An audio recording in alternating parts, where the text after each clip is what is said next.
सतनाम साखी। जय झूलेलाल। सिंधी समाचार राजस्थान में तव्हांजो स्वागत आहे। अॼु पाण ॻाल्हि कंदासीं पंहिंजे सिंधी दिवस जे बारे में।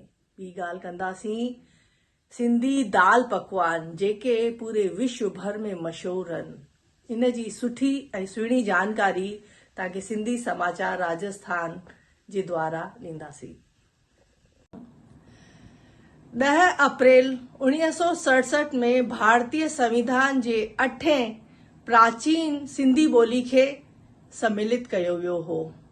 उन ॾींहं खां पोइ पाण 10 अप्रैल जो पंहिंजी सिंधी ॿोली दिवस एवं मातृभाषा दिवस मनाए रहिया आहियूं ऐं मनाईंदा आहियूं।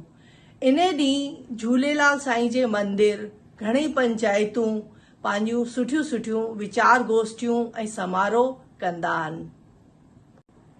10 अप्रैल जे ॾींहं खे सिंधी समुदाय सिंधी समाज अंतर्राष्ट्रीय सिंधी ॿोली दिवस चवंदा आहियूं।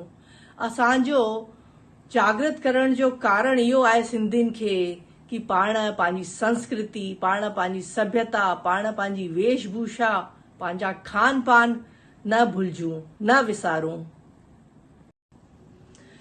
10 अप्रैल जे ॾींहुं हर समुदाय सिंधी समुदाय पंहिंजा अलॻि अलॻि मिशन खणी हलंदो आहे। सिंधी ॿोली अमर रहे, सिंधी ॿोली मिठड़ी ॿोली, सिंधी आहियो त सिंधी ॻाल्हायो। असांजो बि इहो ई मिशन आहे कि पाण पंहिंजी सिंधी ॿोली खे न विसारूं, पंहिंजी सिंधी ॿोली अॻियां हलंदी रहे। पाण खां केर बि गॾिजे थो, पंहिंजो भाउ, पंहिंजी भेण, पंहिंजो यार, को दोस्त, केर बि, उन खां पाण खे सिंधी में ई ॻाल्हाइणो आहे। अगरि हू नथो ॻाल्हाए त पाण खे चवणो आहे कि सिंधी आहियो त सिंधी ॻाल्हायो। पाण पंहिंजे घरनि में पोटा पोटियूं, ॾुइटा ॾुइटूं, नुंहरूं धीअरूं, कंहिंखां बि पाण सिंधी में कोन पिया ॻाल्हायूं। सिंधी आहियूं त पाण सिंधी ॻाल्हायूं। अगरि पाण सिंधी खे ज़िंदा रखंदासीं, संकल्प खणंदासीं, के मिशन ते लॻंदासीं, पाण कंहिंखे चवंदासीं त पंहिंजी सिंधी भाषा ज़िंदा रहंदी, न त इहा ख़तम थिए पई, ख़तम थींदी वेंदी। इहो संकल्प खणणो पवंदो। पाण हिन 10 अप्रैल जे सिंधी दिवस ते पाण संकल्प खणूं कि सिंधी आहियूं त सिंधी ॻाल्हायूं। पहिरीं इहो मन में संकल्प करणो पवंदो कि सिंधी आहियूं, हा पाण सिंधी आहियूं त सिंधी में ई ॻाल्हायूं।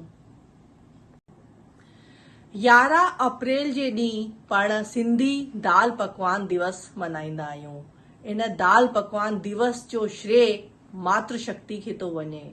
इहा मातृशक्ति पंहिंजी व्यंजननि खे, पंहिंजा जेके सिंधी खाधा आहिनि, इन्हनि खे प्रमुखता ऐं प्रधानता ॾियण लाइ कि असांजा सिंधी खाधा केतिरा न स्वादिष्ट आहिनि, केतिरा न सुठा आहिनि, इनखे प्रधानता ॾियण लाइ, इनखे प्रमुखता ॾियारण लाइ इहो श्रेय असांजी मातृशक्ति खे थो वञे।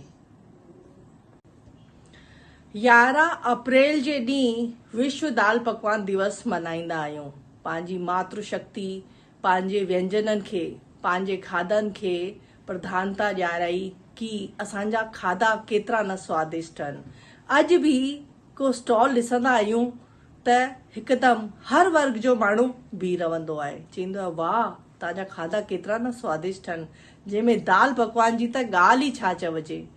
पंहिंजा इहे दाल पकवान झूलेलाल साईं जे मंदिरनि में, पंचायतुनि में, हर जॻह ते तव्हांखे इहे ॾिसणु मिलंदा दाल पकवान। इहो सॼो श्रेय पंहिंजी माताउनि खे थो वञे, छोकी इन्हनि जी वजह सां इहो दाल पकवान दिवस पाण मल्हाए रहिया आहियूं। त धन्य आहिनि उहे माताऊं जे इन ॻाल्हि खे अॻियां रखियो, जे इन ॻाल्हि खे प्रधानता ॾियाराई, जेको इहो पूरे विश्व में प्रसिद्ध थियो। 10 अप्रैल 1967 खां पाण जी सिंधी मातृभाषा सिंधी ॿोली दिवस पाण मल्हाए रहिया आहियूं। त अचो मुंहिंजा भाउर, मुंहिंजा भेनरूं, पाण संकल्प खणूं, सिंधी आहियूं त पाण सिंधी ॻाल्हायूं, पाण पंहिंजी सिंधी मातृभाषा खे न विसारूं। त अॼु खां पोइ पाण संकल्प था खणूं कि सिंधी ॿोली में ई ॻाल्हाइणो आहे ऐं ॿियो 11 अप्रैल ते पाण सभु गॾिजी करे दाल पकवान दिवस मल्हायूं। त तव्हां सभिनि खे सिंधी समाचार राजस्थान जी तरफ़ां घणियूं घणियूं वाधायूं हुजनि दाल पकवान जूं। सतनाम साखी, जय झूलेलाल।